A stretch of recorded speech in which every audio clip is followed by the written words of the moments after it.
Everybody ready? Okay, so welcome to Shine Light Forum.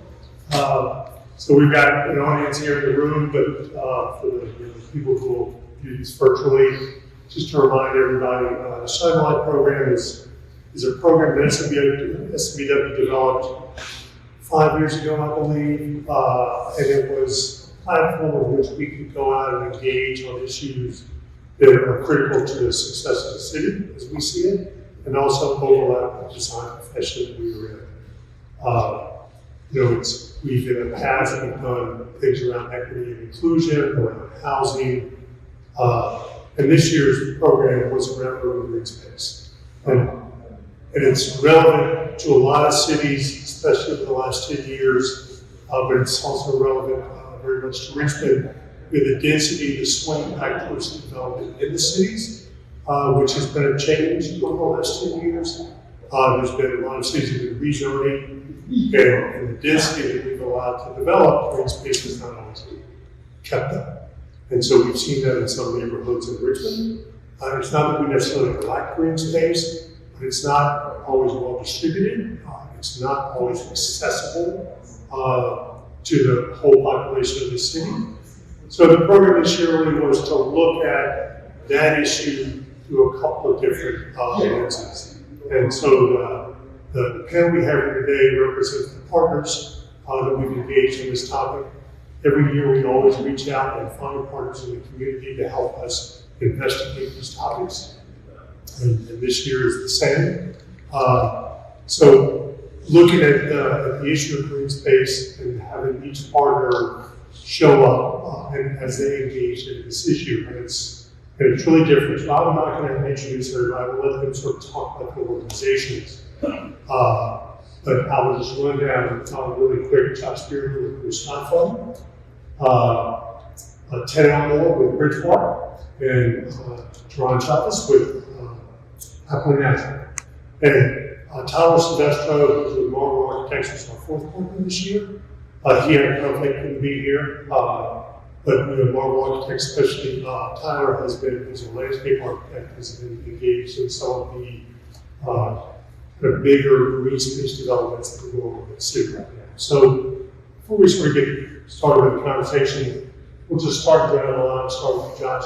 Just talk a little bit about the organization, how you sort of plug into this conversation, and then we'll open it up. Okay. So I'm the programs director for the Blue Sky Fund, and Blue Sky Fund is an East End Richmond organization, although we do work all over the city. We have 3 main programs that we do. All of them are focused on transformational experiences in the outdoors, is how we phrase it. And that can take a lot of different forms. With our elementary group, which is our largest group, we work with 12 RPS, Richmond Public Schools, elementary schools. We take out every 3rd, 4th, and 5th grader multiple times per year. All told, if you were a student at one of our schools, you'd come out with us 14 times over the course of 3 years.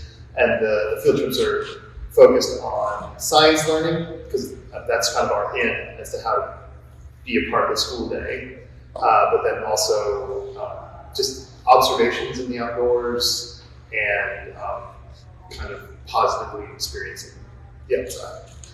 Our middle school after-school program, we also work with all but one of Richmond's middle schools, and then we also partner with the Boys and Girls Club, the Salvation Army Boys and Girls Club, which is actually a separate entity, Anna Julia Cooper School, and a few other community partners. And we take them after school, and it's not as academically focused, it's really more focused on hard skills in the outdoors. Or hard skills in the outdoors could be how to spring up a hammock and take a nap and look at the sky, but it also could be setting up a tent, going camping, going hiking, going biking. And we try in that program as much as possible to have the student interest drive what they're doing. So we take them out and do a bunch of different things and then let them decide this is the thing we want to focus on, and then we'll hone in on that for the majority of the session. And then we have a high school program where we work with a smaller number of students, 12 at a time, usually 2 cohorts per summer. And it's a 2-week program. 5 of those days are spent hiking in the wilderness at Mount Rutgers. And then throughout the course of the school year, we do a series of kind of service learning events with them, one Saturday a month, where they will partner with another community partner to take part in some it's volunteering, but then also have an opportunity to meet different people from different career pathways. And I would say we interact with the green spaces in Richmond a lot, certainly the more formal ones, being James River Park System, Bryant Park, Bellman Park. But then we also are very focused on schoolyard learning and kind of as a way to build a sense of place. We try to start our trips kind of examining what the environment looks like in your kind of what might be considered more mundane parts of the outdoors, but that are actually full of the exact same things that are at Belle Isle or at Bryant Park or wherever else. Very cool. Thanks so much for having me, first of all, and it's an honor to be up here with the four of y'all, who's worked on quite a bit on that for quite some time. So, so I'm Ted Elmore. I am the president of Ridge Park. We have, for a number of years, identified places in the city that have been divided by big pieces of urban infrastructure and thought about how we might use them to reconnect. And through, particularly through green space, through walking and biking, through history, through culture, and through multimodal transportation. And so most folks know we kind of started talking about the Manchester Bridge. The city's asked us to look at the Mayo Bridge. There's some other spots around the city, and if you know your history, I mean, a couple of us will probably talk about this all day, but the city, like almost every city in America, was divided by big pieces of urban infrastructure. And how can we, through placemaking and placekeeping, go about reconnecting it and be a city where we all enjoy the city's assets, and in particular the James River. I also sit on the steering committee of the Highland Network, which I was up here just chatting away about. We actually helped develop this book, which I'd love to share with your team and anybody else who's interested in that. I'll probably refer to it some more as we get going, but anyway, that's me. Hey, my name is Ron Chavis. I am founder and director at the Natural Dame. We're an African-centered nonprofit based here in Central Virginia. We manage 8 urban gardens and farms, concentrated primarily in Southside, but expanding as far out as Amelia and soon to be Verona and Petersburg. We also train community members in how to design, install, and maintain urban green space, whether they be food related or climate resiliency oriented. We also do a lot of work around food justice, specifically aggregating and distributing produce for Black and brown farmers from across the region. And lastly, we're putting our toe in the water on affordable housing work, trying to combine conversations around food and housing into one nice jambalaya, and that's going interesting. And I'm Will Payne. I'm with SMBW. I participated in some of these conversations with Josh and along with Spencer. So it's here to facilitate. Yeah, we'll keep this moving along. So, they're good guys. So I'm going to just assume that this question has some relevance. But, I know both of you guys, a lot of the work you do involves either community or city as a partner to some level. And because a lot of the work we do, we're always up against the city, I should say that. We always engage with the city in some fashion and try to find path forward to something that's meaningful, whatever we're trying to do. So can you talk a little bit about what positive engagement looks like in the community in the city to try to get the programs that you are interested in up and running?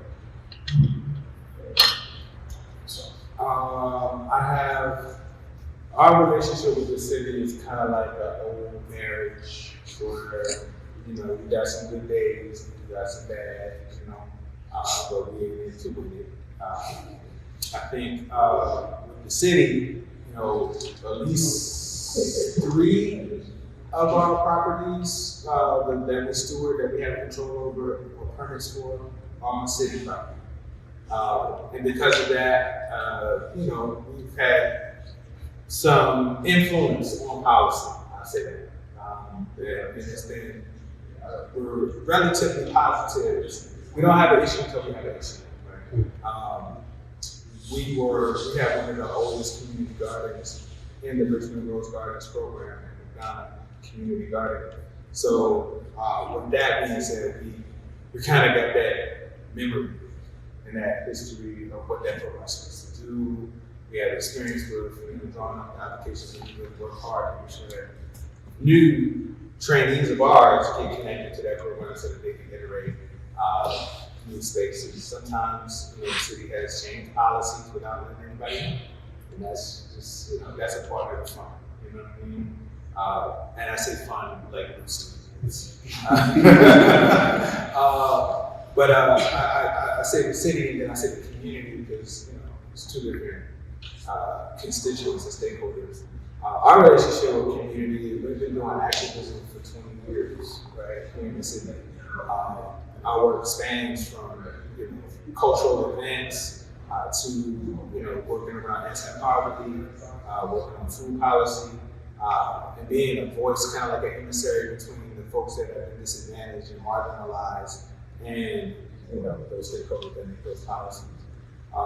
When we engage with community, it's coming from a place of, you know, not only have we been longstanding in this space of activism, but you know, I'm from the city. Like, I'm literally like from Southside. Like, I grew up in the south of the city. So I'm speaking whenever we're doing work, I'm speaking for, I'm speaking with family members, people that I grew up with, people I went to high school with, people that, you know, I've known all my life, plus the people that have just come into the space, you know, that more recently become residents. And we're always listening, we're always paying attention and always aware of that history, you know, that longitudinal history, not just like what's happening right now, but what's been going on for the last 20, 30 years, 40 years even.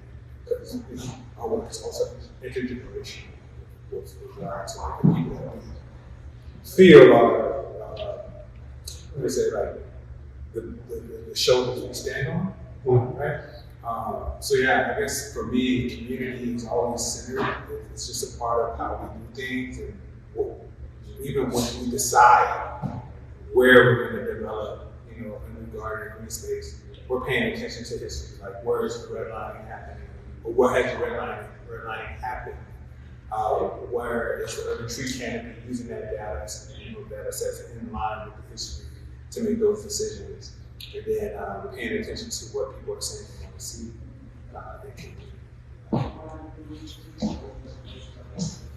Yeah, I think, so we've generated a number of ideas, I mentioned it earlier, over the years, both in partnership with the city and just, hey, we think this is something that should be considered.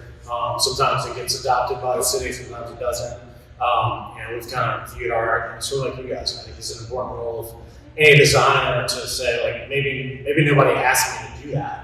But I think it's an important thing that the community would want, that the community has asked for. We have to be dynamic as a community. We cannot be static. We have to change. We have to evolve. We have to have beautiful gardens where people can have food. We have to have some of the beautiful type amenities that you guys build. And we also, as a corollary to that, we know that those projects bring value. We know that if you're next to the McDonough Garden, or if you're next to Sankofa Orchard, like, that's a cool place to live, and, you know, rents are probably going to go up. So then the question is, who gets to participate in value creation, and can we direct that value creation in a way that it benefits Black and Brown communities, benefits underserved communities, and things like the Maggie Walker Land Trust that Duran's been involved in, so their board at least, is a way to build wealth for communities that haven't had that opportunity. So, you know, years ago, we first started talking about Bridge Park, and there was going to be a sort of trail through Southside, and we sat down with community land trust folks, and we're like, let's just start identifying parcels like to acquire, like, you know, and imagine like if you really did this in a thoughtful way, you really could build wealth in underserved communities with these projects. But this has to be planned out very carefully and done with equity in mind. You know, the land trust, rent control. You know, a lot of sort of our peer parks on Highland Network are actually using economic uplift from the project to fund Black-owned businesses in the neighborhood, to direct money to schools and pocket parks around the site, community centers. So how can you take this uplift that we know is going to come and direct it in an equitable fashion?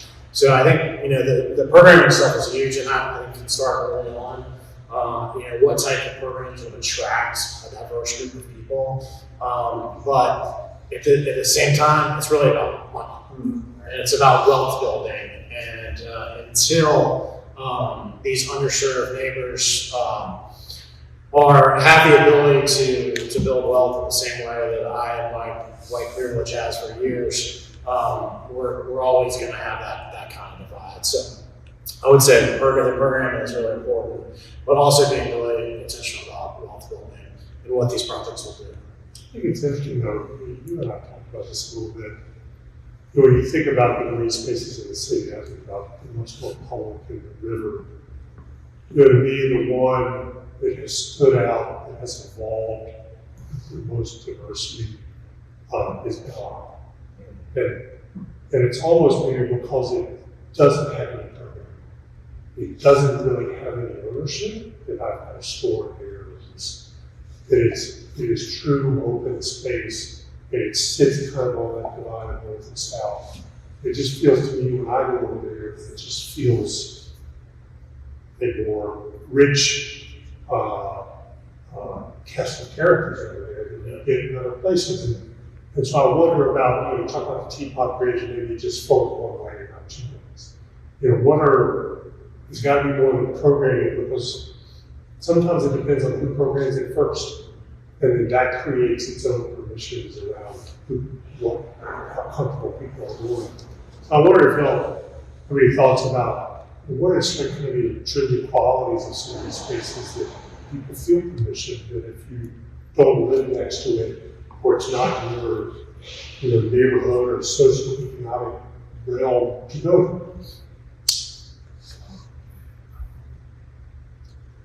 I think, the culture plays, every place has a culture to it. I'm not necessarily going to, Oregon Hill and hanging out, over the jam.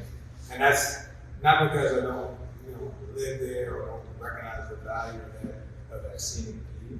It's just, we came up and Oregon Hill wasn't the place to go. It was black. Right. That's just the way it was carved out. But at the same time, I grew up, I never really went to the river growing up. You know what I mean? I think my first real kind of engagement with the river was like in my 20s, late teens, early 20s. And, the flood wall, and then when the canal was like restored, you know what I'm saying? Those spaces, Shipley Park, became places where I, personally identified with.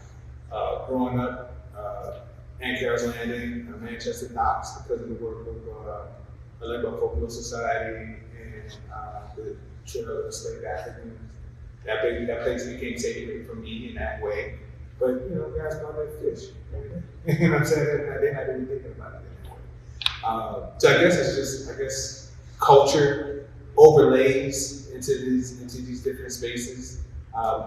Even Pony Pasture, you know what I'm saying? Just the way that you access Pony Pasture going through Riverside, Woodland Heights, in order to access those spaces is like, I don't know if I never had someone to introduce me to how to get to Pony Pasture, or with the James River Trail in that way. I would have never known. Now that stuff for me came later. So I do think it's a cultural element, just the way cities have memory You know, the way that people influence that memory and like keep those memories alive. The new developments it's changing. I think it's changing the way that we interact with the city. I think about places like the Capitol Trail. The Low Line. The Low Line, when it came online, that became, the spot. Go on a date, drop the bottom, and walk the Low Line. Have a conversation, and then, get back in the car and go our way. But that space, I see a lot of diversity in how people are engaging with that, even if you don't live in, Tobacco Road, so to speak. So I don't know. I mean, I think I think on one side, the overriding culture that existed before does permeate. But on the other side, I think that there's no space in the city that I don't belong. That makes sense, irrespective of who or what. But it does take resources for me to access some of the spaces and make them, my own. And then, for the people that walk with me to feel like, hey, you want to live with me. So I don't know, these are the two forces that are like bouncing off of each other, the existing culture of the city in place and the memory that those places have, and the bravery, the innovation, and just the desire for people to be, right? I mean, we talk a lot about space now, for people, they're having a cultural imprint on the space. And I think that Richmond has spaces that have called out all of us for different reasons. But there's a long way to go. I mean, I ride up and down Robert E. Lee Bridge, and I look over at that same view on Hill every day, and I'm like, that's beautiful. But I never be like, I'm gonna pull over and I'm gonna go take a look. And that's just kind of like my root memory, like your body does a certain. It creates patterns, right? Yeah. Live in those patterns. I think it's interesting to just come back to maturity and obviously get involved in this idea of this park and these big community spaces. And in front of us, since they are, right? This is the new kind of opportunity in the city that maybe is unclaimed, right? So maybe there's a community engagement, how do you start to develop a place? Because you really got a place making with your park. How do you start to develop a place that people feel a permission or inclusion that there's not a hesitancy to go access that space, that you look at it from afar and think that's not my path? Yeah, so I think first of all, you got to start with the idea that if you're not intentional, it's sort of a design conversation. If you're not intentional about design, particularly if Spencer not designing the space, it's going to default into white space. And that's going to be, that's what it's going to look like, that's what it's going to feel like, that's what who's going to feel welcome there. Now, the way to avoid that is, what is the probably stole this from you, but nothing about us without us is the way to think about it. Is how do you involve the community early on? Whether it's a specific feature like a play feature for kids that they find attractive, whether it's the art that exists in the space, whether it's the programming that exists. When people feel invested in it and they say, "Oh, I had a part of that. I helped develop that."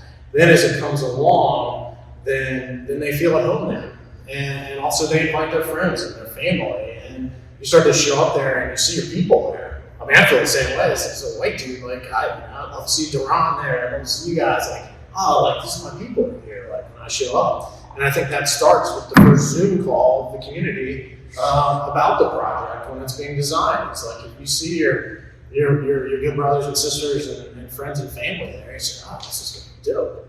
And I think that's how to really get that started. And then certainly as it goes forward, things like safety are really important as well. Do people feel safe, both physically safe, but also culturally and socially safe? And how do you kind of slowly build that? I mean, I really looked at Duran and Sankofa as a place where like I've experienced that. Where I walk, I'm like, man, it's like all my people are here.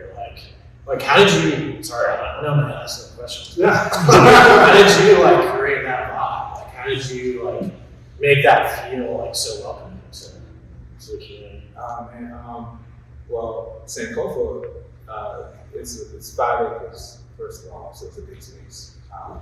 And, being intentional about putting art up, like on Yeah, the that's front, like the big guy was a big part of, I think, what makes people like, oh, this ain't just something art, this is something else. You know what I'm saying? When they come up and they see these 20 feet long, 8 foot tall murals, it like turns things in a different way because it's so much to take in. You know what I'm saying? You walk into the space, of course, we got all the things wrong, and that's for everybody, irrespective of race, class, gender, whatever. Like, gardens, food stuff is wrong. Beautiful flowers are, the greenery is a turn on.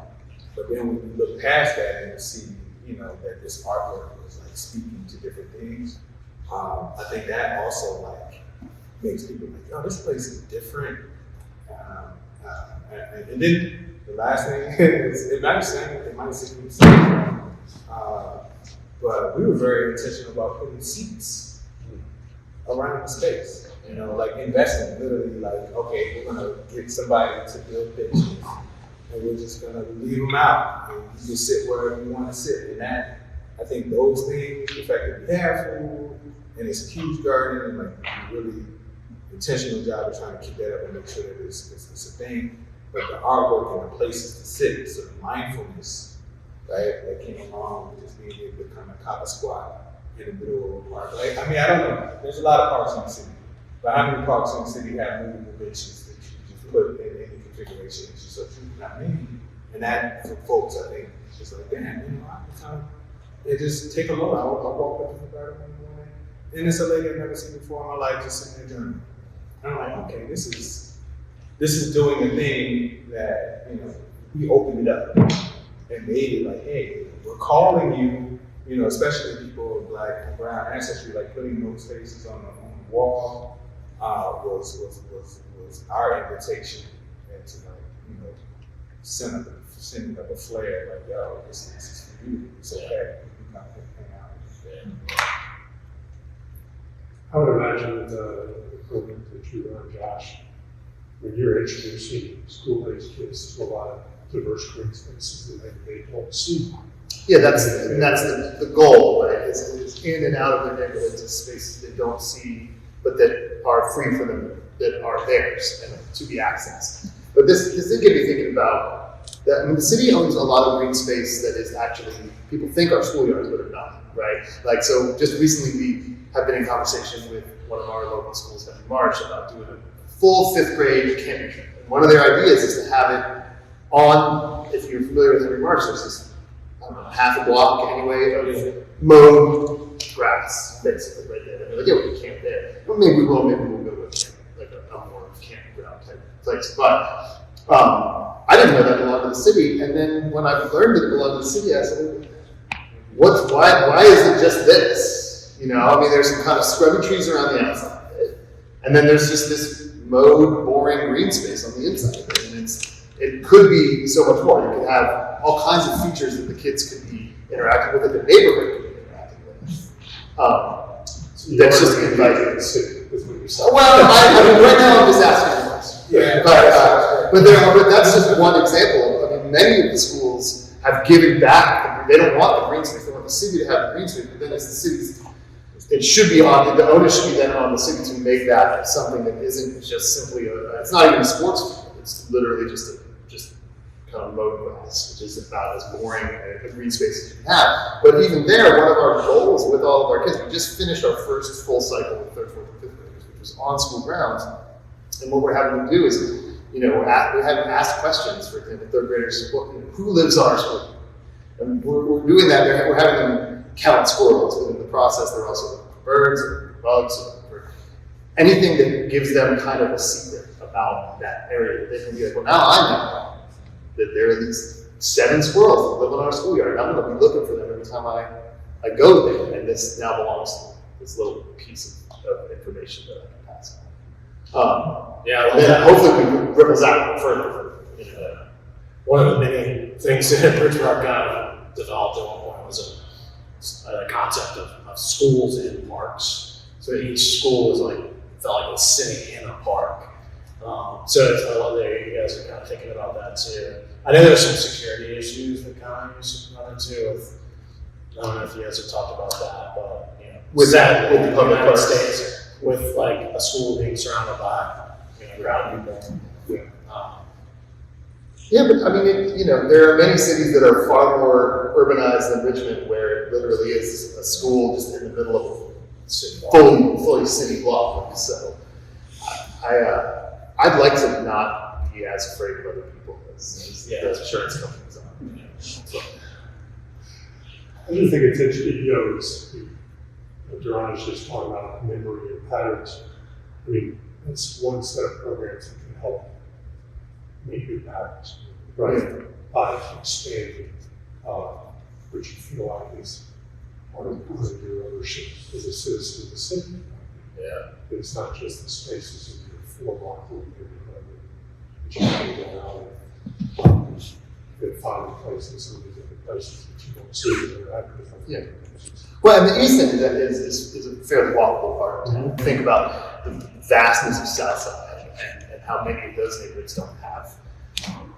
They have no infrastructure for walkers or bikers or even bus riders for the most part to get from this place. Now there are still these kind of vacant green spaces that could be utilized. That, the city of Richmond, I think, owes its poor Black and brown population a lot of infrastructure investment in those places. But that's just like the annexation. Yeah, 100%. So I think for someone to like do that data collection, I'm like, okay, but where's the vacant spaces in the city that are just overgrown, that the city owns that are surplus? And how do we get that into some sort of a law in case of the land bank, where organizations can then push and pull and that type of stuff? That's a policy question. It's tough, having been on the Maggie Walker board for a while. I've kind of seen how like our land use policy is really autocratic. It isn't the most democratic. We don't have as much of a say in terms of how vacant land gets used as I think all of us would like to have, right? But hopefully, as we go into our zoning review and try to evolve our zoning, that we'll be able to make some pressure points to push that along. I think about the school. I was surprised when I started looking at maps and saying, this doesn't belong to the school, this belongs to the city. And then going through neighborhoods and seeing entire swathes of the neighborhood that's like, okay, this is Department of Real Estate, there's a tax property, things like that. But I do think it takes people to be visionary, right? To like interrupt those patterns to a degree. And the design community has helped us a lot along the way. I didn't come to the States with like design skills. It was working with groups like, Baskerville and Timmy. They were like, we'll do a pro bono design in this particular space so that you can articulate a new vision or interrupt this pattern of what this space could be. And I think that's step one. But then the step two is like, how do we get capital? Because the first thing that the city wants to say is, you know what I mean? So how do we get it out of the city hands and then lead into those public private partnerships with philanthropic or just, I have an aversion to guerrilla style work, but if that is enough to just like crack the pattern open and like make people think, okay, this could be something different, then I'm cool with it. But in terms of like the longitudinal nature of space, I'm all about like what's up with the deed and the title. We're doing nothing with it, like pass it over, let's keep the work, put a conservation easement on it, and it'll be protected as this open space. That's a strategy, that folks can implement. And I think we need more designers in the room that can help community members articulate what those type of spaces can be as a, it's just like the opening salvo for how we transform the city is. Somebody has to be able to draw it out and then someone see it and be like, oh, I can imagine that. Yeah, why not? It's just really don't treat it. Yeah. See something different that you didn't see before. Yeah. So, I mean, I'm sure, you said you're going to Detroit, I'm sure all of the guys that look at overseas, whatever they're doing, how they approach this problem, in particular to the program that you're trying to do as a whole. I'm curious if you think, are there lessons to be learned from one of the cities that you bring here that might help Richmond as an entity, find a better formula? yeah, from my perspective, 100%. We just got back from Detroit. I don't know if I said this out loud, if we were just sidebarring about it, but I just got back from Detroit with the Highline Network, which is a group of urban infrastructure reuse projects all around North America. There's one in Mexico City we visited in February. But one of the things that a couple of big things we learned is how to attract people to the space. We talked about this a little bit. Detroit Riverfront, which is voted the number one, the best riverfront in America 3 years in a row, which is pretty cool. I think by CNN or something. And when you look at it, it actually looks fairly corporate, and you're kind of like, CNN making the big list. It's kind of like corporate looking, but the data and just the walk around is the total opposite. You see every walk of life out there in that space. And I think that's because of, and in fact, they have data from people who log onto the Wi-Fi that shows that every single zip code in the greater Detroit area visits that space and in very large numbers. And it's really remarkable. And I think kind of figuring that out is how do we because Richmond has for a long time been a very divided city, and I think it's absolutely essential that we come together, that we eat together, that we see each other in spaces. And so I think that's a big learning thing. And then the other one that John mentioned, and Spencer and I are there, at least I hear about all the time, is public-private partnerships. And I think that's a place where we've seen every single peer project in our network. Not a single one of them was done by a municipality, not a single one of them was done by a nonprofit. Always together. And we could go further together. So I think kind of developing that more in the city of Richmond, I think is really important going forward. It's starting to happen a little bit with the Diamond District and some more projects. I was thinking, I've got a model for that. But the more we can work together and assist the city in projects, and we kind of started this conversation with Mayo Island, and to me that's a massive opportunity to replace. It's right in the middle of the river, it belongs to no one, and yet everyone at the same time. The Trail of Enslaved Africans, the amount of history that exists there is really, really remarkable, and a place to really tell the Richmond story, good, bad, and ugly. And I think that's important for our city, for history, owning our history and owning our past is a really key element of any design work that's done in the city. So I guess we've not three things, sort of like examining the history of the city, thinking about who is there, how do we come together, how do we get folks from South Side, North Side, East End, West End, all together in the same spaces. And then how do we pay for them? And from an organizational and corporate and financial perspective, through public-private partnerships as a vehicle. And I think about green spaces unique in the sense that it's not necessarily one activity. It's not someone's store or someone's house. It exists in a different way. Maybe y'all just talk a little bit about how green space, why it's important, and it's unique in its ability to collect people and mix them together. If you think it is, I mean, I think it is, but you all seem to use it in that way.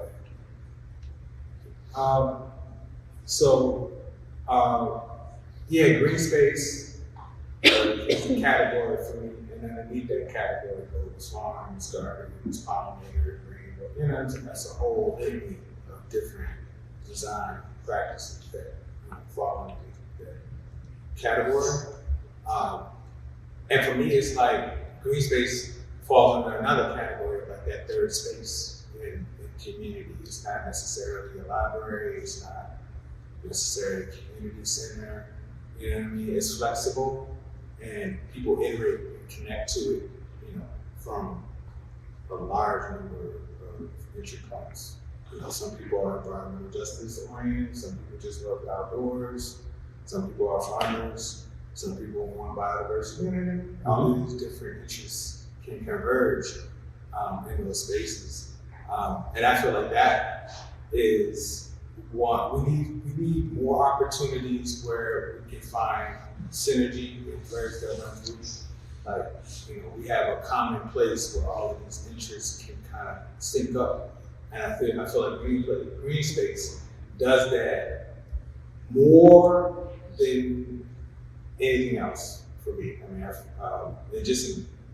we talked about this on Sunday or Saturday or San Coco. We were just talking about 30 minutes outdoors and how it reduces the cortisol. And you get to feel the difference between stand in the park 45 minutes, quiet, listen to the birds, and all the different other type of life that you hear, and come out of that and I just feel like that in a nice little nervous system reset. That's just one benefit of the space. There's all these other things that happen as well. So yeah, that's what I would say. I feel like green space gives us the most opportunity to connect in various walks of life, right? And appreciate the space for what it is for us, but also respect the fact that it means this for this person and that for that person, where we're loving the fact that this space exists. Yeah, I was just to bridge off that a little bit is, I was sort of earlier talking about white space and black space and brown space, but the reason that, in my opinion, similar to what Ron was saying, the reason that green space is such a connector is because humans, whatever you look like, need it. Like, it nourishes us, it feeds us in a way that, before any of us were here, the indigenous tribes fed from the fish from the James River and the deer on the side of the river. It feeds us in a similar way, emotionally and spiritually. And humans must have this connection to nature. Like you said, we feel better, you step out there for a few minutes and all of a sudden your whole perspective has changed. And, I don't know who coined the term biophilia, but sort of the idea that we need this connection to nature and to animals. And I think too is thinking about the animals' perspective. It may seem a bit weird, but animals need green space and healthy rivers and healthy trees. And if we think about whether you're eating animals or not, if you're vegan or whatever, sort of the ecosystem of how we survive is dependent on animals and plants. All of which exist in green space, and to the extent we use those spaces, that all sort of falls apart as well. So it's a very human need, green space in all different ways. Yeah, from an educational point of view, which is what I'm looking for. Well, first of all, just on the health thing, I learned this from my actually. It's children peripheral vision is going away or getting much worse because they are staring at something that's far from their face. And so being outdoors is very important for not developing myopia and for developing your peripheral vision from an early age. So that's just a fact that in addition to the cortisol levels, in addition to all the rest of it, but students learn better if they have this opportunity to just be outdoors and move around, move their bodies around, experience things in 3 dimensions before they have to learn about them in 2 dimensions, and then learn a word that describes something that they had no reference for otherwise. it's all incredibly important. And whether it's green spaces or in some cases of our schoolyard, I like to just call it the outdoors because it can be very little green, but it's still important to be out there in it to see what there is. And it's nice to be able to go to a park, but even if you can't, and even if you're literally just on a stoop, like what can you see from there? Richmond is a good city because there's blue herons flying all over this time, things like that. Yeah, that's what I'm saying. You want to weigh in from the design community? Well, I think for me, this is all really, really interesting for me, and I think an important, these are all important points of view that we need to just step back and listen to, because when I first came to SMBW and we started talking about this program, and started talking about that, I'm thinking about maps going through my head, so I'm thinking about projects we can do and all this stuff. And it's really, that's where we want to go. We want to provide, we see opportunity for buildings, you know, for new ideas to coalesce into some sort of manifestation that we can build. And I think sometimes there are solutions in that. But from my perspective, like being able to listen about what it takes to create a community garden and what that is doing for the community, and just letting that sit for a little bit is more important. That's my takeaway from some of this right now, is that this conversation provides an opportunity for us to not immediately come to the table with a solution that looks great. Because we can we can take a space and, you know, design an incredible, you know, garden shed that is a great place for fun and all that sort of, you know, if that's just gonna create a place that displaces everyone who lives there because it changes all the real estate values and people can't afford their property taxes anymore. Like, that's a new problem, right? And so I think I really appreciate the point of view, and I think for me that's the biggest takeaway here, is that this is great insight that we just need to let sit with ourselves a little bit and just allow that to impact the projects that can become around.